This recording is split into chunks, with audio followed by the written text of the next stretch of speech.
দল ওয়ামতাজুল ইয়াউমা আইয়ুহাল মুজরিমুন। আমার আল্লাহ একটা ডাক দিবে, বিনা গুনাহগার বেনামাজিরা, ওরে দুনিয়াতে আমি আল্লাহ তোমাদের কত নিয়ামত দিয়েছিলাম। আমি আল্লাহ তোমার হায়াত দিলাম, তোমার বাড়ি দিলাম, গাড়ি দিলাম। আমি আল্লাহ তোমার কত নিয়ামত দিলাম, একটা নিয়ামতের শুকরিয়া আদায় করলি না। অথচ তাকাইয়া দেখ কত গরিব ওরে রিক্সা চালায়, ওরে জন দিয়ে আল্লাহর বান্দা চলে, এক বেলার নামাজ আল্লাহর বান্দা ছাড়ে না। আবার আল্লাহ বলবে, বেনামাজিরা দুনিয়াতে কত কিছুর তারতম্য করেছো, আজকে আমি আল্লাহ তোর তারতম্য করব না। ওরে যারা আমি আল্লাহর জন্য যারা পাগল হইয়া চলছো, আমার আল্লাহ বলবে আমার আশেকরা আলাদা হয়ে যা। ওয়ামতাজুল ইয়াউমা আইয়ুহাল মুজরিমুন। আমার আল্লাহ বলবেন ভালো ভালো বান্দাগুলো আলাদা হয়ে যা, আর গুনাহগার যারা থাকবে ও যুবক, আমার আল্লাহর হুঙ্কারে, আমার আল্লাহ পাকের গর্জনে বেনামাজি উড়িয়া উড়িয়া জাহান্নামে গিয়া পড়বে। আমার আল্লাহ কয় ওই দিবসের হিসাব মিলাও। ওরে তুমি কি প্রতিদান পাবা? ওরে মরণের পরে আল্লাহ কি তোমাকে বন্ধু হিসেবে গ্রহণ করবে নাকি শত্রু বানায়া গ্রহণ করবে? আল্লাহ যদি কয় আই ফেলের নাফরমান, এই অন্যায়গুলো কেন তুই করলি, ওই দিন কি তোমার কি জবাব হবে রে যুবক? আমার কি জবাব হবে? কোনো জবাব তুমিও দিতে পারবা না, আমিও দিতে পারবো না। আমার আল্লাহ যদি বলিয়াই ফেলে কেন গুনাহ করলি বল, হেরে যুবক হাজার চেষ্টা করেও বাঁচতে পারবা না। আমার আল্লাহ বলবেন ওই সময়, ও জাহান্নামের ফেরেশতারা, এই বান্দার কোনো জবাব নাই, খুযুহু ফাগুল্লু সুম্মাল জাহিমা সল্লু। আবার আল্লাহ ডাক দিয়া বলবেন, এ ফেরেশতারা, ও জাহান্নামের ফেরেশতারা, এই বান্দার হাতে শিকল লাগা। ওরে জাহান্নামের 70 গজ শিকল, ওই শিকল লাগায়া তোমারে আমারে জাহান্নামের দিকে টানতে থাকবে। ওয়াসিকাল্লাযীনা কাফারু ইলা জাহান্নামা যুমারা। এরে মানিকগঞ্জের মুসলমান, কবরস্থানের মাহফিলে আসছো, এরে যুবক তোর কি ভয় হয় না? তোর বাবা কত মোহাব্বত করতো, কই তোর টাকার দ্বারা তো তোর বাবাকে রাখতে পারলি না। ওরে যুবক, মৃত্যুর হাত থেকে কেউ রেহাই পাবে না রে বাবা। এখন বোঝার বিষয় হলো তুমি আমি কি নিয়ে কবরে যাব। তুমি তোমারে প্রশ্ন করো, আমি নাইমুজ্জামান আমারে প্রশ্ন করি, আরে নাইম বয়স তো 30 পার হয়ে গেল, এখনো মিথ্যা বলতে ছাড়তে পারি নাই, এখনো নামাজ কাজা হয়ে যায়। ও মানিকগঞ্জের মুসলমান, ও পর্দার আড়ালের আম্মা জানেরা, আমার আল্লাহ কয় বান্দা কি নিয়া কবরে যাবা? কবরের আযাব মিথ্যা না রে যুবক। আমার আল্লাহ মাঝে মাঝে কবরের আযাব আমার আল্লাহ দেখায়া দেয়। ওই যে ওরে চোখে দেখা কবরের আযাব একটা কিতাব আছে, ওই কিতাবের মধ্যে একটা ঘটনা আনছে রে বাবা। এক আল্লাহর বান্দা মাঠে যাইয়া চাই করতেছে, চাষাবাদ করতেছে। আল্লাহর বান্দা নামাজে দাঁড়ায়, হঠাৎ করে কানে আওয়াজ আসে, মুঝে মেরে কবর সে নিকালো। কে যেন একটা মহিলা বারবার ডাক দিয়া কয়, আমাকে আমার কবর থেকে বাহির করো, আমাকে আমার কবর থেকে বাহির করো। ওই পুরুষটা নামাজ শেষ করার পরে দেখে আওয়াজটা কোথা থেকে আসে। আল্লাহর বান্দা যাইয়া দেখে একটা কবরের মধ্য থেকে এই আওয়াজ আসতেছে। এই মহিলার বাড়িতে চলে গেল, উলামায়ে কিরামের সাথে পরামর্শ আদর্শ করিয়া রে বাবা এই কবরটা খনন করা হলো। কবরটা খনন করিয়া ওই মহিলার কবরের মধ্যে একটা লোক নামলো। মহিলা কয় আমার বাড়ি থেকে আমার কাপড় এনে দাও। ও পর্দার আড়ালের আম্মা জানেরা, ওই মহিলার কাপড় কবরের মধ্যে দেওয়া হলো। মহিলা কবরের ভিতরে কাপড় নিজের শরীরে ঢাকিয়া, মহিলা কারো সাথে কথা কয় না। কবর থেকে বাহির হওয়ার পরে একটা দৌড় দিয়া তার বাড়িতে চলে গেল, দরজা বন্ধ করে দিল। হাজার হাজার মানুষ ওই মহিলার বাড়ি, মহিলারা ওরা মহিলারা কয় মা দরজাটা খুলে দে, তোর সাথে দেখা করব, কথা কব। মহিলা ভিতর থেকে বলে আমার সাথে দেখা করতে চাইও না। ওরে তোমরা যদি আমারে দেখো, আমারে দেখে তোমরা সহ্য করতে পারবা না। অনেক মহিলা কয় না দরজাটা খুলে দাও, তোমার সাথে মোলাকাত করব, তোমার সাথে দেখা করব। কিছু মহিলা দরজা খুলে ভিতরে ঢুকলো। এখন মহিলা দেখে কাপড় দিয়ে ঢেকে বসে আছে। এবার মহিলারা কয় কাপড়টা সরাও। মহিলা কয় আমারে তোমরা দেখিও না, পাগল হয়ে যাওয়া।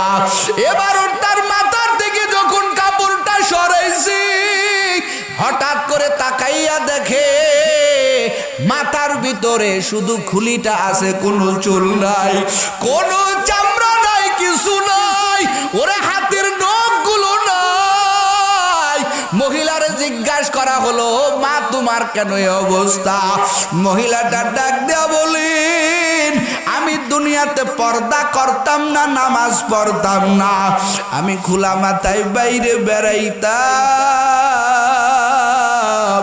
ওরে আমি আমার হাতে লিবি, আমি আমার হাতে কত রকমের সাজসজ্জা লাগাইতাম পরপুরুষে দেখানোর জন্য। আমার আল্লাহ কবরের মধ্যে আমারে পুরাইয়া পুরাইয়া এ অবস্থা করেছে। কিতাবের মধ্যে লেখে এইটা দেখাইয়া ওই মহিলাটা আবার মারা গেল, আবার তাকে কাফন করা হলো, দাফন করা হলো। এর যুবক মাঝে মাঝে আমার আল্লাহ কবরের আযাব দেখা দেওয়ার পরেও ও আল্লাহর বান্দারা, ও যুবক ও পর্দার আড়ালে আমার আম্মা জানেরা, এরপরও আপনি গুনাহ করেন, আমার মাওলার আযাবের ভয় নাই। এই দুনিয়া কিছু না রে যুবক। এই যে পাশে গোরস্থান, কত মানুষের মা কবরে চলে গেল, কত যুবকের বাবা কবরের বাসিন্দা হয়ে গেছে।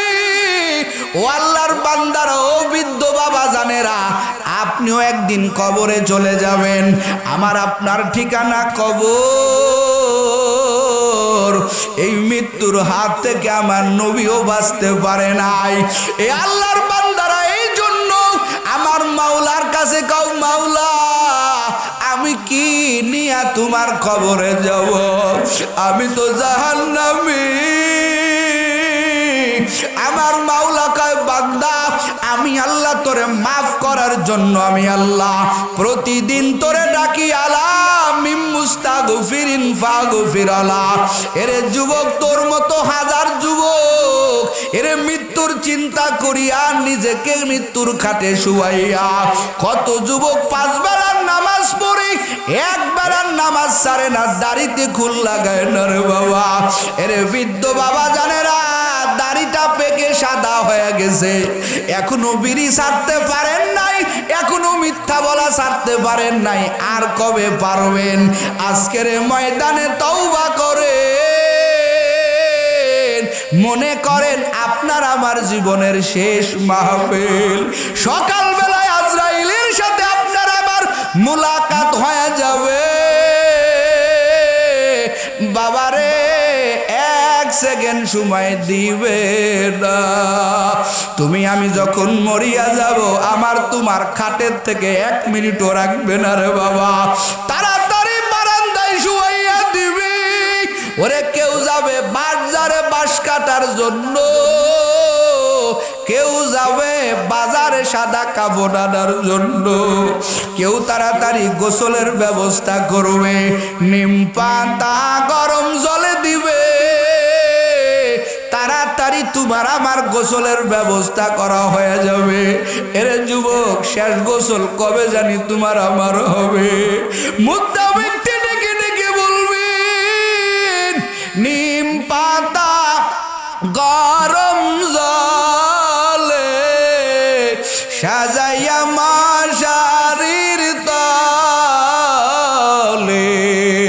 জন্মের মতো দিবা বিদায় করিয়া, আজ বুঝি দিবেন গো আমার জনমের বিদায়। বাবারে, মাথাটা নিচের দিকে করে চোখের পানি ছাড়ার চেষ্টা করেন। ও বাবা, নিজেকে মৃত্যুর খাটি শুয়ার দেখেন, আপনি বড় একা, আপনার মতো কেউ সাজে না। আপনি একা বাড়িতে সেজে আছেন, একা কাপড় পরে আছেন, তার মানে হলো আপনি একা যাবেন, কেউ আপনার সাজে সাজবে না। ছোট বাচ্চাটা চতুর্দিকে ঘুরিয়া ঘুরিয়া কতবার আব্বু কয়া ডাকলো, একটা বার বাবা আব্বু ডাকের জবাব নিল না রে বাবা। ও আল্লাহর বান্দারা, ওই দিন তোমারও আছে আমারও আছে রে বাবা। এমন কোনো দিন নাই রে যুবক, তোর মতো যুবকের লাশের খবর পাওয়া যায় না। আর কয়দিন বেপরদাগিরি করবি, আর কয়দিন মোবাইলের গুনাহ করবি? আমার মাওলার কি ভয় না? আমার মাওলার দরবার ফিরে আসো, আমার মাওলা তোমারে মাফ করার জন্য চেয়ে আছে রে বাবা। তোমার কি মনে নাই তোমার ফ্যামিলি একটা দিন কত সুন্দর ছিল? তোমার ফ্যামিলিতে তোমার বাবা ছিল, মা ছিল, এই যে গোরস্থানের কিনারে আসছো, গত বছরও মাহফিল হয়েছিল, অনেকে ছিল, আজকে অনেকে নাই। আবার আগামী বছর মাহফিল হওয়ার আগে তুমিও কবরে যেতে পারবা। কোজে তুমিও কবরে যেতে পারো, আমিও কবরে যেতে পারি রে বাবা। এই জন্য দুই চোখের পানি ছেড়ে দাও, আর আমার মাওলার সাথে নাফরমানি করবা না, আর আমার মাওলার গুস্তাকি করবা না। ও যুবক, আর দাড়িতে খুল লাগাস না রে যুবক। এই দুনিয়া কিছু না, কত যুবক লাশের প্যাকেট হয়ে কবরে গেল। এরে পর্দার আড়ালের আম্মা জান, আর কয়দিন সৌন্দর্যের বাহাদুরি করবেন? আপনার মতো কত আম্মা জানেরা 5টা কাফন নিয়ে কবরে গেল, শোকেস ভর্তি সব সাজারটা পরে রইল। এরে যুবক, অন্তরটা নরম করে দাও, মনটা বেজার করে দাও, আমার আল্লাহর দরবারে বলো, আল্লাহ আমি বড় গুনাহগার, আমার মতো গুনাহগার কেউ নাই। আজকের থেকে ওয়াদা কর, আমার আল্লাহ সাংঘাতিক গফফার, আমার আল্লাহ সাংঘাতিক গফুর। ওরে কত বেনামাজি ঘুষখোর, কত চোরকে আমার আল্লাহ আল্লাহর ওলি বানায়া কবরে নিতে পারে, তোমার আমাকে আমার আল্লাহ কেন নিতে পারবেন না?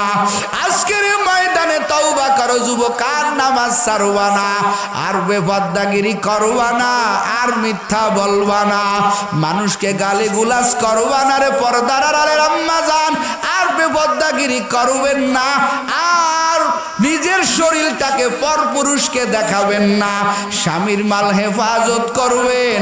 কারা কারা পারবেন ও যুবক? তওবার নিয়ত যদি হয়, দুটো হাত আমার আল্লাহরে দেখায়া দাও, লিল্লাহে তাকবীর। আয় আল্লাহ, আর গুনাহ করব না রে মাওলা, আমরা সবাই কবরপুরের যাত্রী। কবে জানি এই খাট আমার আইসা ডাকে, আমার বাবারে ডেকে নিয়ে গেল, আমার মারে ডেকে নিয়ে গেল, এখন আমার তোমার পালা। ওরে যুবক, তওবা কর, আর গুনাহ করবা না, আর বাড়িতে গুল লাগাইবা না, আর মোবাইলের গুনাহ করবা না। আল্লাহ তওবার নিয়তে হাত তুলেছি, তওবাতুন নসুহা করে তোমার খাঁটি বান্দা হয়া আমাদের কবরে যাওয়ার তৌফিক দান করেন। একটু জোরে জোরে কন আমিন। ও মানিকগঞ্জের মুসলমান ও যুবক, ও পর্দার আলের আম্মা জান, এ কলিজার টুকরা আমার যুবকেরা শুনো। আমার আল্লাহ কয় বান্দা দুনিয়াতে তুমি গেছো, যাও। আমি আল্লাহ তাআলা তোমাকে দুনিয়ায় পাঠাইছি, আমি আল্লাহ রং তামাশা করার জন্য না। আমার আল্লাহ পাক বলেন, ও বান্দা দুনিয়াতে কেউ চিরকাল থাকতে পারে নাই। আমার আল্লাহর চূড়ান্ত ফয়সালা, আমার আল্লাহর স্পষ্ট ওয়াজ। আমার আল্লাহ পাক বলেন, কুল্লু নাফসিন যায়িকাতুল মাউত, সবাইকে একদিন মৃত্যুর শরবত পান করা লাগবে। এই কথা বুঝাইতে গেলে কি দলিল দেওয়ার দরকার আছে? কতক্ষণ আছে?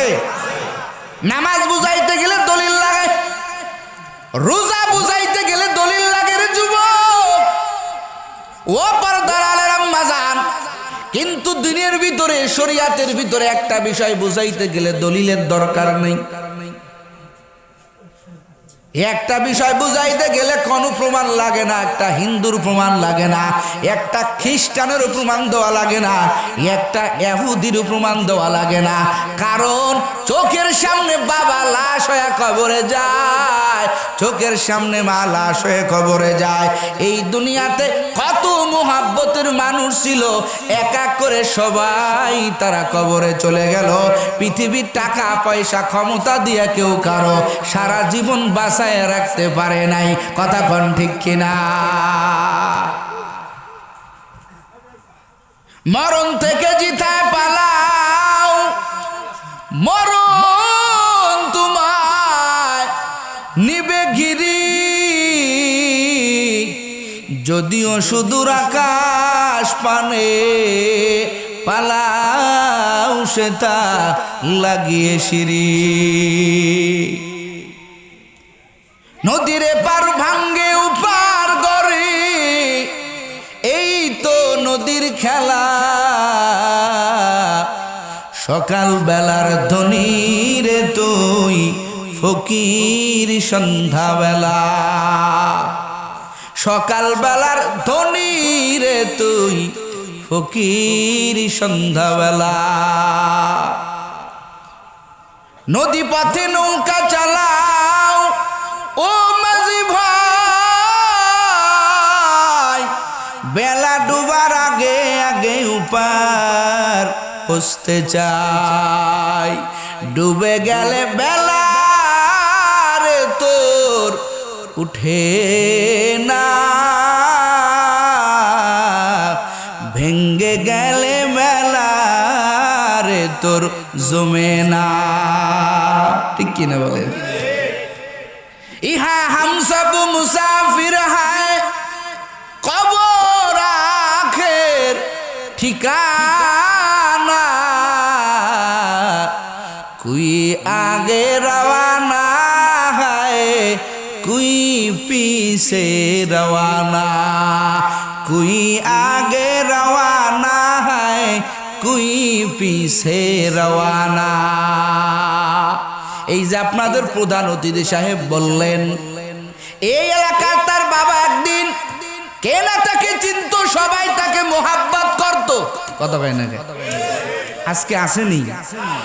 ও আল্লাহর বান্দারা, মানুষ চলে যায়, মানুষের মোহাব্বত দুনিয়াতে বাকি থাকে। আল্লাহ কয় বান্দা তোকে আমি দুনিয়াতে পাঠাইলাম চিরদিনের জন্য না, এই দুনিয়াতে ঘুরাইয়া ফিরাইয়া আমি আল্লাহ তোরে কবর দেশে পাঠাইয়া দেব। আল্লাহ পাক বলেন, হে দুনিয়ার মানুষ, মিনহা খালাকনাকুম ওয়া ফিহা নুঈদুকুম ওয়া মিনহা নুখরিজুকুম তারাতান উখরা। মুখস্থ আছে নি আয়াতটা? আল্লাহ কয় বান্দা তুই তো মাটি, আমি আল্লাহ তোরে মাটি মাটি থেকে সৃষ্টি করলাম, ও বান্দা এই মাটির ভিতরে তোরে আবার ঢুকায় দিব। বান্দা তোর মৃত্যু অনিবার্য আসবে, এই মরণ থেকে দুনিয়ার কেউ রেহাই পায় নাই, পাবে না, ভবিষ্যতে কেউ পাবার আশঙ্কাও করো না। কথা কন ঠিক কিনা? ও আল্লাহর বান্দারা, এখন আসেন, মৃত্যুবরণ করার আগে আমাদের একটা হায়াত আসেনি, কথা হয় না, আসেনি? এই যে আমাদের সময় চলতেছে, এমপি সাহেবের চলতেছে, আমি বক্তা সাহেবের চলতেছে, আপনাদের চলতেছে রে বাবা, এই সময়টা বড় দামি সময়। মৃত্যু যেমন অনিবার্য আসবেই, আমার আপনার হায়াতটা একদিন ফুরাবেই, কোনোদিনও টাকা দিয়া হায়াত কিনে পাওয়া যায় না। কথা কন ঠিক কিনা? টাকা দিয়া হায়াত কিনতে পাওয়া যাবে না। যে সময়টুকু আমার আপনার অতিবাহিত হইতেছে, সময়টা বড় দামি সময়। কথা কন ঠিক কিনা? ও আল্লাহর বান্দারা, এই দুনিয়ার মনে করেন একটা লোক 100 বছর বাঁচলো। কয় বছর আছেন নি কেউ 100 বছরে? নাই নাই, যদি বেঁচেও যান 100 বছরের হায়াত আখিরাতের লাইনের মাত্র 2.5 মিনিট। জোরে কন কয় মিনিট? জোরে কন কয় মিনিট? একজন যদি 50 বছর বাঁচে, বলেন তো আখিরাতের লাইনে কত মিনিট হবে? 1.25 মিনিট। জোরে কন কত মিনিট? এই আখিরাতের 1.25 মিনিটের জিন্দেগি আমগো, এই জিন্দেগি নিয়ে কত বাহাদুরি। ও মানিকগঞ্জের মুসলমান, বাহাদুরি করার কিছু নাই। আল্লাহ কয় বান্দা, এই সামান্য হায়াতটা তুমি কাজে লাগায় দাও, সামান্য হায়াতটা তুমি দুনিয়ার লাইনে আমি আল্লাহকে পাওয়ার জন্য কাজে লাগাও। আমি আল্লাহ এই সামান্য হায়াতের কারণে আমি আল্লাহ তোমাকে আখিরাতের ময়দানে আমি আল্লাহ তোমাকে দামি বানায় দেব। ওরে কোটি কোটি কোটি বছর চলে যাবে, মৃত্যু আসবে না, আমি আল্লাহ তোমাকে জান্নাত নামক নিয়ামত আমি আল্লাহ দান করব।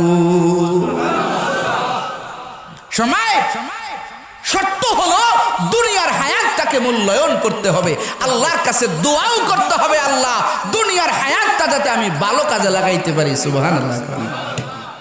ও আল্লাহর বান্দারা, যুবক, হায়াত বড় এক দামি সম্পদ। নবী হাদিসের মধ্যে বলেছেন, আল্লাহর দরবারে হায়াত চাও, যে হায়াত তুমি ভালো কাজে লাগাইতে পারবা। এই যে বাবার আমার দামি একটা মাস শুরু হয়ে গেছে, দামি একটা মাস শুরু হয়ে গেছে, রজব, এরপরে শাবান, তারপরে কি? এ কথা কন না কে? রজব মাস শুরু হয়ে গেছে। আমার নবী বলেন, ও উম্মতের দল, আল্লাহর কাছে দোয়া করো। আমার নবীও দোয়া করেছেন, আল্লাহুম্মা বারিক লানা ফিমা রাজাবা ওয়া শাওয়ান ওয়া বাল্লিগনা রমাজান। আল্লাহুম্মা বারিক লানা, আল্লাহর নবী কয়, ও উম্মতের দল, আল্লাহর কাছে দোয়া করো, আয় আল্লাহ রজব আর শাবানের বরকত আপনি আমাকে দান করেন। ও আল্লাহ, আমার হায়াতটাকে আল্লাহ রমাজান পর্যন্ত নিয়ে দেন। ও আল্লাহ, রমাজানের আগে যাতে আমার মরণ না হয়। একটু জোরে কন্যা সুবহানাল্লাহ। নবী নিজে দোয়া করেছেন। এরে নবীর উম্মতের দল, হায়াত চাও আল্লাহর কাছে, কারণ হায়াত বড় এক দামি সম্পদ। কি সম্পদ? কতক্ষণ কি সম্পদ? হায়াত বড় দামি সম্পদ। ও যুবক, কোন মায়ের গর্ভের সন্তান যদি এই দুনিয়াতে আসার পরে 1 সেকেন্ড বেঁচে থাকে, 1 সেকেন্ড যদি বাঁচে, ওরে শুধু একটা ওয়াক চিৎকার পায়, একটা ওয়াক যদি ছোট্ট সন্তানটা মায়ের গর্ভে আসার পরে, মায়ের গর্ভে থেকে দুনিয়াতে ভূমিষ্ঠ করার পরে যদি একটা ওয়াও বলতে পারে, দুনিয়ার হায়াত পায়। 1 সেকেন্ড হায়াত যদি পায়, ছোট্ট সন্তানটার মর্যাদা বেড়ে যায়। একটু জোরে কন্যা সুবহানাল্লাহ। 1 সেকেন্ড বাঁচার পরে মনে করেন সন্তানটা মারা গেল, ফুকাহায়ে কেরামের অভিমত, ও দুনিয়ার মানুষ, যেই সন্তানটা মায়ের গর্ভ থেকে দুনিয়াতে আসার পরে মনে করেন 1-2 মিনিট বাঁচার পরে মারা গেল, ফুকাহায়ে কেরামের অভিমত, এই সন্তানটাকে হেয় প্রতিপন্ন করো না, এরও তোমরা কি করো? গোসল করাও।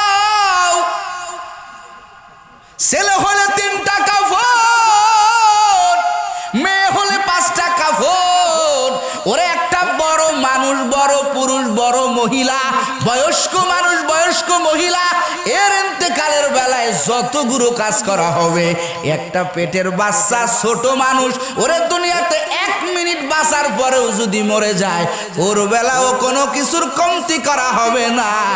আমার নবীর তরিকা হলো, ফুকাহায়ে কেরামের বিধান হলো, বলে এই শিশুটাকেও গোসল করাও, একেও তোমরা কাফন পরাও, জানাজার নামাজ পড়াইয়া ওরে তোমরা একটা মাইয়তকে যেভাবে সুন্দর করে কবর খনন করে ওরে তারে দাফন কাফন করো।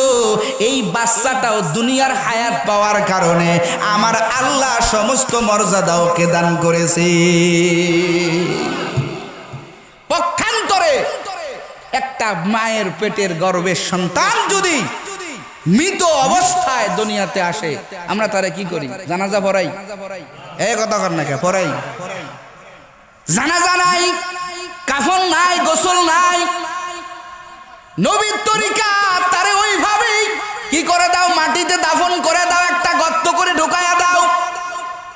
ও কলিজার ভাই, ও মানিকগঞ্জের মুসলমান, দেখছেন নি হায়াত কত বড় দামি সম্পদ? আমার আল্লাহ কয় বান্দা, হায়াত বড় দামি সম্পদ, এই সম্পদটা তোমরা কদর করো।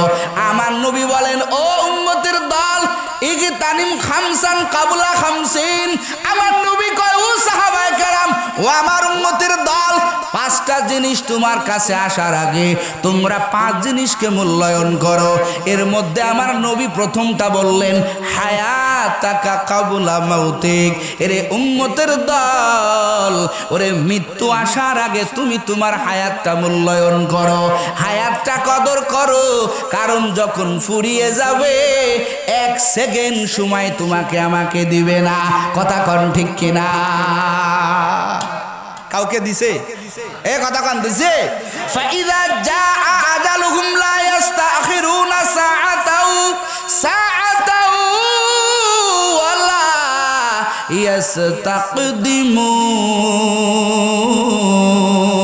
ইস্তাকদিমুন। এই কালামে জিন্দা কুরআনে হাকিম, হিকমতে উলায়া জালাসতো কাদিম, জামিউল ইলম ফিল কুরআন হাকিম, তাকাসার আনহু আফহামুর রিজালি, বাহা কুরআন কালামুল্লাহ বাশনো কাদিমাস্তি নইনো। আল্লাহ কয় বান্দা, যেখানে আমি আল্লাহ তাআলা তোমাকে ব্রেক করায় দিব, ওখান থেকে বান্দা তুমি 1 সেকেন্ড আগাইতে পারবা না। ও মানিকগঞ্জের মুসলমান, এই জমিন সাক্ষী, কুরআন সাক্ষী। এই জমিনের ভিতরে কত বাহাদুরেরা, কত ক্ষমতাশালীরা বলল, আমাদের মতো ক্ষমতা কেউ নাই, আমাদের মতো পাওয়ারফুল কেউ নাই, আমাদের মতো কেউ নাই, আমরা করোনাকেও মোকাবেলা করতে পারি, আমাদের সিয়ার কেউ চিনাইতে পারবে না। আমার আল্লাহ দীর্ঘ 16 বছর পরে দেখাইয়া দিল, ওরে স্কুল কলেজের ছেলেপেলের আন্দোলনে এ বাংলাদেশ থেকে স্বৈরাচার পতন হয়ে গেছে। কথা কন ঠিক কিনা? সেই আল্লাহ আছে না নাই? কথা কন আছে না নাই? আমার আল্লাহ কয়, বেশি ঘাটতারামি করবা না, আমি আল্লাহ পাক একজন আছি, আমি আল্লাহ যখন ধরবো কেউ রক্ষা পাবা না। আমার আল্লাহ কয় বান্দা, এই জন্য কোরআনে মাঝে মাঝে আমি আল্লাহ তোমারে শুনাইয়া দিলাম, কুল্লু নাফসিন যায়িকাতুল মাউত, মাঝে মাঝে শুনাই দিছি। ও বান্দা, এত বাহাদুরি কিসের? নবী আমার বলেন, মুতু ক্বাবলা আন তামুতু ওয়া হাসিবু ক্বাবলা আন তুহাসাবু। আমার পয়গম্বর বলেন, ও উম্মতের দল, মরার আগে নিজেরে মারো, চিন্তা করে দেখো মরার পরে তোমার কেউ আপন নাই। মরণ একদিন আসবে। বাহাদুরি অনেকে করছে, কেউ টিকতে পারে নাই। আমার আল্লাহ কয় বান্দা, তুমিও টিকতে পারবা না, তুমিও টিকতে পারবা না। আপনারা সাদ্দাদের নাম শুনেছেন, শুনেন নাই? বিশাল নিজেকে খোদা দাবি করছে, নাউজুবিল্লাহ। জোরে কোন আমাদের রবকে? আরো আস্তে কোন, আরো জোরে বলেন কে? ইন্নাল্লাযী তাতানাজ্জালু আলাইহিমুল মালাইকাতু আল্লাহ তাখাফু ওয়া লা তাহজানু ওয়া আবশিরু বিল জান্নাহ। আল্লাহু আকবার বলেন। আল্লাহ পাক বলেন যারা বলবেন রব আমার আল্লাহ, যারা বলবে মালিক আমার আল্লাহ,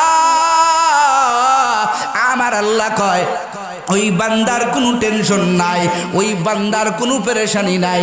এ ফেরেশতা যা যা, আমার বান্দা দুনিয়ার থেকে বিদায় নিতেছে, ওর বিদায় তো সাধারণ বিদায় হবে না, ওকে শয়তান ধোঁকা দিতে চায়। ও ফেরেশতারা, এই বান্দা সারা জীবন বলল রব আমার আল্লাহ, আমার আল্লাহর বিধান অনুযায়ী আমি চলবো, ওরে অন্য লাইনে আমি চলবো না। আর আমার বান্দার রাজকীয় বিদায় হবে, আমার বান্দার যেন তেন বিদায় হবে না। আমার আল্লাহ আসমান থেকে হাজার হাজার ফেরেশতা আমার আল্লাহ পাঠাইয়া দেয়, যাও আমার বান্দারে ইস্তেকবাল করে গ্রহণ করো, জান্নাত থেকে কাফনের কাপড় নিয়ে যাও, আমার বান্দার রূহ কবজ হওয়ার সাথে সাথে জান্নাতি কাপড় দিয়ে আমার বান্দার রূহটাকে আবৃত করে ফেলো। এই বান্দার কোনো টেনশন নাই, কোনো পেরেশানি নাই। আল্লাহ সুসংবাদ দিয়া দেয় আবশিরু বিল জান্নাহ। একটু জোরে কান আল্লাহু আকবার। ও কলিজার যুবক, ও মানিকগঞ্জের মুসলমান, আমার আল্লাহর চূড়ান্ত ফয়সালা। আল্লাহ কয় বান্দা তোমার ঠিকানা হলো জান্নাত। এরে বান্দা তুমি আল্লাহকে মানবা না, আর আমার আল্লাহ তোমাকে ছেড়ে দিবে। ছাড়ে নাই, কারো ছাড়ে নাই, আমার আল্লাহ কাউকে ছাড়বে না। সাদ্দাত কয় আমি রব, আমার মতো কেউ রব নাই। এ মুসলমানেরা তোরা আল্লাহকে মানো কেন? বলে আল্লাহ তো আমাদেরকে জান্নাত দিবে। সাদ্দাত কয় আমিও তোদের জান্নাত দিব। জোরে কন্না নাউজুবিল্লাহ। জান্নাত বানাইছেন কে? আরো জোরে বলেন।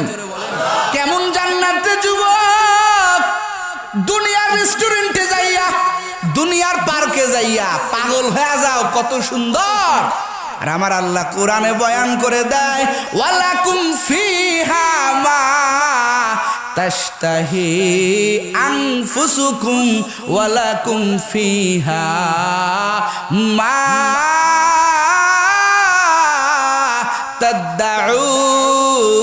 তাদউন নুজুলাম মিন গফুরির রহিম। আল্লাহু আকবার বলেন। ওরে বান্দা, জান্নাতে যাওয়ার পরে তোমার মনে যা চায়, ওরে তোমার চাইতে দেরি হবে, আমার আল্লাহর দিতে এক সেকেন্ড দেরি হবে না। একটু জোরে কন্না বাবা সুবহানাল্লাহ। জান্নাতি মানুষ কেমন? ও মানিকগঞ্জের মুসলমান, একটা পাখি উড়ে উড়ে যায়। জান্নাতি মানুষের ভিতরে আমার আল্লাহ তাআলা কেমন পাওয়ার দিবে রে যুবক? ওই জান্নাতি মানুষের মনে খালি কল্পনা হয়েছে, হায় রে ওই পাখিটা উড়ে যায়, না জানি ওই পাখিটার গোশত কত সুন্দর। মুখেও কাউকে অর্ডার দেয় নাই, কাউকে আদেশ দেয় নাই, ওরে শুধু মনে মনে কল্পনা করবে। আমার আল্লাহ কয় বান্দা তোর মনের খবর আমি আল্লাহ বুঝি, আমি আল্লাহ তাআলা আলিমুম বিদাতিস সুদূর। আল্লাহু আকবার বলেন। আমি আল্লাহ তোর অন্তর্যামী খোদা। আমার আল্লাহ কয় বান্দা তোর মনের কল্পনা শেষ হতে না হতেই আমি আল্লাহ ওই আসমানের পাখিটাকে ভুনা বানাইয়া প্লেটে সাজাইয়া তোর চার সামনে আমি আল্লাহ পেশ করে দিব। দুনিয়ার মানুষ পারবে এটা? এ কতক্ষণ পারবে? সাদ্দাত কয় ও মুসলমানেরা আমারে খোদা কও, আমি তোদের জান্নাত বানায় দেখাইতেছি। জোরে কর নাউজুবিল্লাহ। যাই হোক, জান্নাত বানাইলো। জান্নাত বানাইয়া বিশাল জান্নাত কিতাবের মধ্যে লেখে ৯,০০০ কামরা বিশিষ্ট একটা জান্নাত বানাইলো। ১৮,০০০ মিস্ত্রি দিয়া বিশাল জান্নাত বানাইয়া সাদ্দাত লস্কর বাহিনী নিয়ে রওনা হয়ে গেল নিজের বানানো জান্নাত পরিদর্শন করবে। বলেন তো সাদ্দাতের মালিক কে? আরো জোরে বলেন। আল্লাহ কয় আজরাইল সময় দিস না, তাড়াতাড়ি সাদ্দাতের ব্রেক লাগায় দে। সাদ্দাত লস্কর বাহিনী নিয়ে আগমন করতেছে, নিজের বানানো জান্নাতে যাবে। জান্নাতের কাছে যাওয়ার সাথে সাথে একটা ফকির আইসা কয় সাদ্দাত রে তোমার সাথে একটু কথা আছে। সাদ্দাত কয় পরে, এখন সময় নাই। ফকির তো নাসর বান্দা আজরাইলের বেশে আসছে। এবার ফকির কয় একটু সময় দাও। সাদ্দাত এবার তার কানটা যখন নিচে করছে ফকির সাদ্দাতের কানে মুখ লাগাইয়া কয়, এরে সাদ্দাত, দেখছো একটা ফকিরের মতো মনে করছো আমি ফকির, তোমার কাছে চাইতে আসছি না, না চাইতে আসি নাই, নিতে আসছি, দিলেও নিব না দিলেও নিব। আমার দেখতে ফকিরের মতো মনে হতে পারে, আমি আসলে ফকির না, আমি আল্লাহর পাঠানো মালাকুল মউত। আল্লাহু আকবার বলে।